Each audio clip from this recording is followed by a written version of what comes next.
السلام علیکم ورحمۃ اللہ وبرکاتہ۔ محترم ناظرین سامعین، امید کرتا ہوں کہ آپ لوگ خیر و عافیت سے ہوں گے۔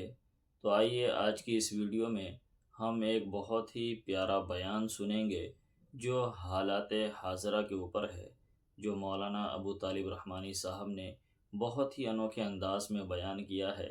تو آئیے ہم کچھ وقت نکال کر اس بیان کو مکمل سنتے ہیں۔ یومیہ کتنے ہوئے؟ 6 لاکھ یومیہ 6 لاکھ روزانہ 6 لاکھ مسلمانوں کا قتل ہوتا تھا، اور 3 دنوں میں 18 لاکھ مسلمانوں کو شہید کیا گیا۔ مسلمان اتنے بزدل ہو گئے تھے کہ تاتاری کی ایک عورت کنویں میں پانی بھرتی ہوتی ہے اور ایک مسلمان گزر رہا ہے جو بچ گیا، تو یہ عورت کہتی تھی تو مسلمان ہے؟ وہ کہتا تھا ہاں۔ کہتی تھی رک یہیں پہ، میں ہتھیار لاتی ہوں، تجھے ذبح کرنی ہے۔ اس کے پاؤں کے پنڈلیوں میں اتنی طاقت نہیں ہوتی تھی کہ وہ بھاگ سکے۔ یہ بزدلی اللہ کی طرف سے ڈال دی گئی تھی ان کے دلوں میں۔ وہ عورت خنجر لے کر آتی تھی اور اس مسلمان کو پٹخ کے ذبح کرتی تھی، اور وہیں پہ وہ مرتا تھا تو آپ تڑپ کر۔ ایک وقت آیا کہ جب پورا سناٹا ہی سناٹا تھا، لاشیں ہی لاشیں تھی، مسلمانوں کا نام و نشان بکھر گیا تھا، ان کے بڑے سے بڑے لوگوں کے سر قلم کر دیے گئے تھے، اللہ کا نام لینا بھی مشکل تھا۔ اس حال میں ہلاکو خان کی شہزادی گھوڑے پہ سوار ہو کر متکبرانہ انداز میں اپنے فوجیوں کے ساتھ جا رہی تھی کہ اس کی نگاہ پڑتی ہے کہ کسی ٹوٹے ہوئے مکان کے چھپڑ کے اوٹ میں ایک کمزور سا کوئی اللہ والا سفید باریش چند نوجوانوں کو کچھ سمجھا رہا تھا۔ یہ لڑکی کہتی ہے اپنے فوج سے، وہ کون ہے؟ وہ بڈھا کون ہے؟ تو سپاہیوں نے کہا بیٹا شہزادی صاحبہ وہ مسلمان معلوم ہوتا ہے۔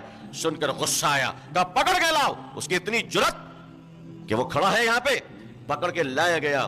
شہزادی گھوڑے پہ بیٹھی ہے، حضرت نیچے کھڑے ہیں، شہزادی کی جوتی حضرت کے داڑھی مبارک سے ٹکرا رہی ہے۔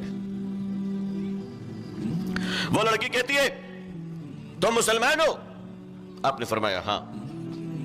پھر وہ لڑکی کہتی ہے میں نے سنا ہے کہ تمہارا یقین اللہ پر ہے۔ بزرگ نے فرمایا ہاں تم نے صحیح سنا ہے، ہمارا یقین اللہ پہ ہے۔ کہا پھر سنا ہے کہ تم لوگ کہتے ہو کہ اللہ جس کے ساتھ ہو وہ کامیاب اور اللہ جس کے ساتھ نہ ہو وہ ناکام۔ حضرت فرماتے ہیں بیٹا تم نے صحیح سنا ہے، اللہ جس کے ساتھ ہو وہ کامیاب ہے اور جس کے ساتھ نہ ہو وہ ناکام ہے۔ وہ لڑکی جوش میں آ کے کہتی ہے پھر مان کیوں نہیں لیتے، پھر مان کیوں نہیں لیتے کہ خدا ہمارے ساتھ ہے تمہارے ساتھ نہیں ہے۔ اتنا کہنا تھا، حضرت کے زبان سے چیخ نکل گئی اور فرمانے لگے نہیں نہیں یہ بات نہیں مانتا میں۔ اتنا ہونے کے بعد بھی فرماتے نہیں میں یہ بات نہیں مانتا۔ بیٹا خدا تو آج بھی ہمارے ہی ساتھ ہے، خدا تو آج بھی کس کے ساتھ ہے؟ خدا تو آج بھی ہمارے ہی ساتھ ہے۔ لڑکی کو جلال آیا، کہنے لگے کس بنیاد پر تم کہہ رہے ہو خدا تمہارے ساتھ ہے؟ حضرت فرماتے ہیں کہ بیٹا اس زمانے میں بڑے آدمی کی پہچان یہ ہوتی تھی، زمین جائیداد نہیں، جانور مویشی، جس کے پاس جتنی بکریاں، جس کے پاس جتنے گھوڑے، جس کے پاس جتنے اونٹ، وہ اتنا بڑا آدمی۔ اور یہ لوگ تو بنجارے تھے، تاتاری لوگ، ایک جگہ رکتے کہاں تھے، خانہ بدوش قوم تھی یہ۔ ان کے پاس جانور ہی جانور، بکریاں ہی بکرے۔ تو اس زمانے میں جانوروں کو کنٹرول کرنے کے لیے شکاری کتے رکھے جاتے تھے۔ اس زمانے میں خطرناک کتے رکھے جاتے تھے جو جانوروں کو کنٹرول کرے، جانور بھاگ نہ جائے، جانور کو کوئی اچک نہ لے۔ تو چرواہا تو دوڑ نہیں سکتا چاروں طرف 10,000 جانور کو کنٹرول کرنے کے لیے، تو 10 شکاری کتوں کو چھوڑا جاتا تھا، وہ بھونک کے ڈانٹ کے ڈپٹ کے جانوروں کو اپنی سرحدوں میں واپس لے آیا کرتے تھے۔ حضرت نے ارشاد فرمایا جب یہ لڑکی پوچھنے لگی کہ خدا تمہارے ساتھ کیسے ہے، ہمیں سمجھاؤ، تو حضرت نے فرمایا بیٹا تمہارے پاس مویشی ہیں؟ تو لڑکی مسکرائی، ہنسنے لگی کہ کیسے دیوانے پن کا سوال کرتے ہو، ہمارے پاس مویشی نہ ہو ایسا ہو سکتا ہے؟ ہمارے پاس تو لاکھوں لاکھ مویشی ہیں۔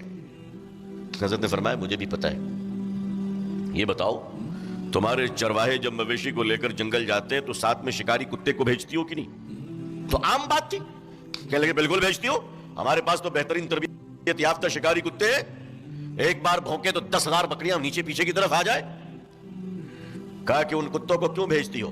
کہا اس لیے بھیجتی ہوں تاکہ ہماری بکریاں سرحد عبور کر کر وحشی جانوروں کے پالے نہ پڑ جائیں، ہمارے جانور کہیں ادھر ادھر نہ چلے جائیں، مالک کی طرف رہیں،